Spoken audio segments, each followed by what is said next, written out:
good to be among friends. Enemies, put your hand up. I see none, so you're either running or you're not here. We're not anti-vax, we are pro-child.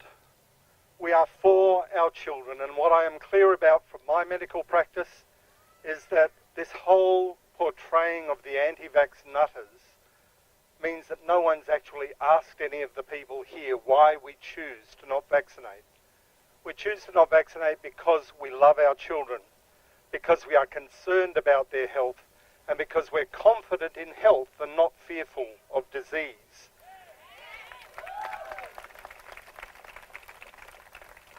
I have to ask why my colleagues are not here. I have many GP and specialist colleagues and scientists who agree that vaccinations are potentially harmful and that there is another way to not be vaccinating. They are against vaccines, especially in the compulsory way, but they won't be here. And the reason they won't be here is because there's vilification going on, because every doctor puts their future at risk.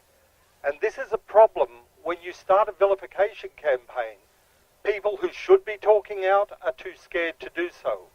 The advice they gave me was not to come, but I have friends that I follow as well. We have obligations as doctors, and my patients are the ones that tell me what I should convey back to politicians and talk about here today.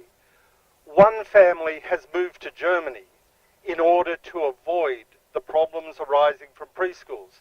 Germany's not a third world country and not actually all that famous for being the most liberal of countries over the years, but it's safer in Germany to raise your child right now than it is in Australia. I come from Mossman. In Mossman, many people don't even know that they get family tax benefits. They're not aware of childcare centres because they have nannies.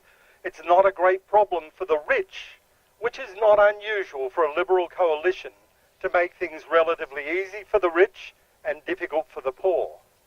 We met with the Labor Party when we were in Canberra recently. The Labor Party recognises that this is discriminatory, that those who can't afford to forego the tax benefit are those that are coerced into vaccination. And there is no other way to say it. This is coercion, pure and simple, to do a medical procedure that we would choose otherwise not to have.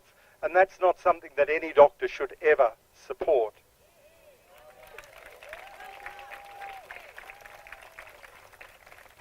Why would I believe my patients? Many of my doctor friends say, oh, we've moved on.